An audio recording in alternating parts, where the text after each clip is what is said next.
உங்களோட கோரிக்கைக்கு இணங்க நான் இப்ப ஸ்டார்ட் பண்ணிடுறேன். மொத்தம் சொல்லிடுறேன். மாஸ்க் இமேஜ் கூப்பிட்டாருன்னா சட்டத்துக்கு ஏதோ போயிட்டு இருப்பாங்க. மாஸ்க் இது சுத்தமா உடம்பு முடியல. மாஸ்க் போய் மாஸ்க் இப்ப லைவ்ல வரப்போறாரு. எல்லாம் சுத்தம் அவர் பேச முடியல மாஸ்க்னால. அதை என்ன பண்ணுங்க? போயிட்டு வர பார்த்தாரா முடியல.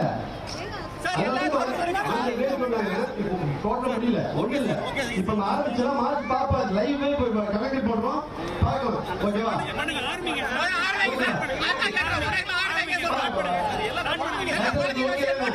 மாஸ்க் போட ஒண்ணும் பண்ண முடியல. இப்ப வெளியே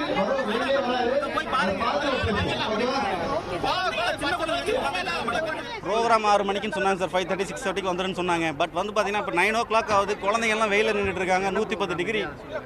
பிரதேவா மாஸ்டருக்காக அந்த ஒரு like program Guinness world record சொன்னாங்க. பட் எல்லாம் வந்து பாருங்க, எல்லா பேரண்ட்ஸ் வெயிட் பண்ணிட்டு இருக்கோம். 9 மணி ஆயிடுச்சு. 3 மணி நேரம் குழந்தைங்கள்லாம் வெயில் இருக்கிறோம். சின்ன குழந்தைங்க வந்து பேரண்ட்ஸ் வந்து பாருங்க எல்லாம் உட்காந்துருக்கோம். பட் இந்த வரைக்கும் என்ன ப்ரோக்ராம் ஸ்டார்ட்டே ஆகலை. என்னன்னு சொல்லவும் மாட்டேங்கிறாங்க. I don't know what is going on. தான் இங்கே ஆர்டர்னு சொல்லிட்டு நாங்கள் வந்திருக்கோம். எத்தனை மணிக்கு வந்தீங்க? எவ்வளோ நேரமாக வெயிட் பண்ணுறீங்க? நாங்கள் 6 o'clock வந்தோம். நான் ஈசிஆரில் இருக்கேன். ஆனால் நான் வரவேணும்னு நினச்சேன். ஏன்னா இவன் ரொம்ப சேட்டை பண்ணுவான். எப்படியும் 6 மணிலேருந்து 7 7:30 முடிஞ்சிடும் சொன்னாங்க. அதனால தான் நாங்கள் இங்கே வந்தோம். ஆனால் இவ்வளோ நேரம் ஆச்சு. ஆனால் புரியுது சாருக்கு முடியலைன்னு சொல்கிறது. ஆனால் நீங்கள் கொஞ்சம் முன்னாடியே இதை வந்து சொல்லியிருந்துருக்கலாம். நாங்கள் வந்து அதுக்கேற்ற மாதிரி கொஞ்சம் கிளம்பியிருப்போம். அவங்க டேடியும் ஆஃபீஸ் கிளம்ப சொல்லிவிட்டு நாங்கள் வெயிட் பண்ணிகிட்ருக்கோம். இப்போ பார்த்தா கண்ட்ரோல் பண்ணவே முடியல. எப்படி போகிறோன்னு தெரியல. ரொம்ப வெயிலாயிடுச்சு. அங்கே பையன் வந்து இன்னும் தண்ணி கூட குடிக்கல, எதுவுமே செய்யலை. அவன் வெயிலில் உட்காந்துருக்கிறது ரொம்ப கஷ்டமாக இருக்குது. இப்போ எல்லாரும் பிரச்சனை பண்ணதுக்கு அப்புறம் தான் நீங்கள் சொல்கிறீங்க சாருக்கு உடம்பு சரியில்லைங்கிறத.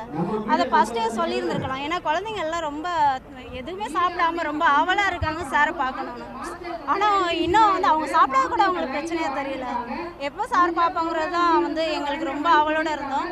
ஆனால் அது ரொம்ப ஏமாற்றம் ஆயிடுச்சு. குழந்தைங்களுக்கு ரொம்ப கஷ்டமாக இருக்குது. Okay, thanks. இப்போ கோவிலம்பாக்கத்துலேருந்து வரோம். கிட்டத்தட்ட இங்கேருந்து 25 கிலோமீட்டர்ஸ் அந்த இருக்குது. எங்கள் வீட்டில் எங்களுக்கு கரெக்டாக எக்ஸாக்டாக 25 கிலோமீட்டர்ஸ் கோவில்.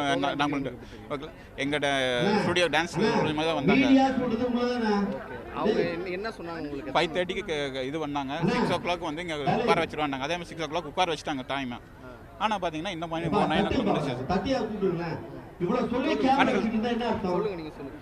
அது இது வரைக்கும் இது ஸ்டார்ட் பண்ணவே இல்லை. எதுவுமே ஸ்டார்ட் பண்ணவில்லை. குழந்தைங்க இருக்குது. அவன் காலையிலேருந்து இன்னும் சாப்பிடல, எதுவுமே பண்ண கிடையாது. குழந்தைங்க எல்லாருமே 7 மணிக்கு சாப்பிட்டு ஸ்கூல் போகிற டைம் இவ்வளோ போகிற குழந்தைங்களுக்கு மணி 9 மணி ஆச்சு. வெயில் உட்கார வச்சா குழந்தைங்களுக்கு எதோ ஆச்சுன்னா அது யாருடைய ரெஸ்பான்சிபிலிட்டி எடுத்துக்காங்க. என்ன ரீசன் சொல்கிறாங்க? என்ன ரீசன் சொல்லுங்கள்? எதுவுமே ப்ராப்பராக ரெஸ்பான்ஸ் இல்லை. 2 மினிட்ஸ் 5 மினிட்ஸ் ஸ்டார்ட் பண்ணிடுவாங்க. 2 மினிட்ஸ் ஸ்டார்ட் பண்ணிடுவாங்க. இதுதான் சொல்லிருக்காங்க. யாருக்காக வெயிட் பண்ணுறாங்க? நம்ம சீஃப் கெஸ்ட்டுக்காக தான் வெயிட் பண்ணிக்கிறாங்க. இவங்க கரெக்டாக சீஃப் கெஸ்ட்டுக்காக வெயிட் பண்ணுறோம். சீஃப் கெஸ்ட்டுக்காக வெயிட் பண்ணால் இப்போ குழந்தைங்க தாங்குமா இல்லாமல்?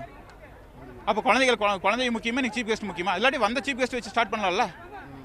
அப்படி நான் ஒரு ரெஸ்பான்ஸ் இல்லாத ஒரு சீஃப் கெஸ்ட் ஒரு டைமிங் லைன் கொடுத்தாங்கன்னா வரணும்னு சொல்லணும், இல்லாட்டி வரலன்னு சொல்லணும். அப்படி வரலன்னா அங்கே விட்டுற வேண்டியதானே.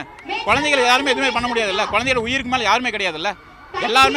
எல்லாமே ஒரு நல்லதுக்காக தான் அனுப்போம். ஒரு 1 hour 1/2 hour maximum 1 hour maintain பண்ணலாம். இங்கே பார்த்தீங்கன்னா அடிக்கிற வெயிலில் பார்த்தீங்கன்னா மணி 10 o'clock ஆக போகுது. இன்னும் ஸ்டார்ட் பண்ணலன்னா யார் இது பண்ணுறது? குழந்தைகளுக்கு எதாவது வச்சுன்னா யார் ரெஸ்பான்சிபிலிட்டி எடுத்துக்கிறது? சரி, ஆர்கனைஸ் பண்ணாங்களே, ஏதோ ஒரு இது போட்டுருக்காங்களா, மேலே ஏதோ ஒரு இது பண்ணுறாங்க, நல்லா ஏதோ ஒரு ஏற்படுத்துறாங்களா? எதுவும் கிடையாது. அப்படியே ஓப்பன் வெயில், கீழே ஃபுல்லாக மண், கிரவுண்டில் இருக்குது, புழுதி பறகுது, எதுவுமே இல்லாத இருக்குது. ரொம்ப தப்பு பண்ணாதீங்க. ஒரு வேர்ல்டு ரெக்கார்ட்னா குழந்தைங்க வந்து ஒரு ஆர்வமான கலந்துக்கிறாங்க. அப்படி இருக்கும்போது நீங்கள் இது மாதிரிலாம் பண்ணக்கூடாது. இது ரொம்ப தப்பு.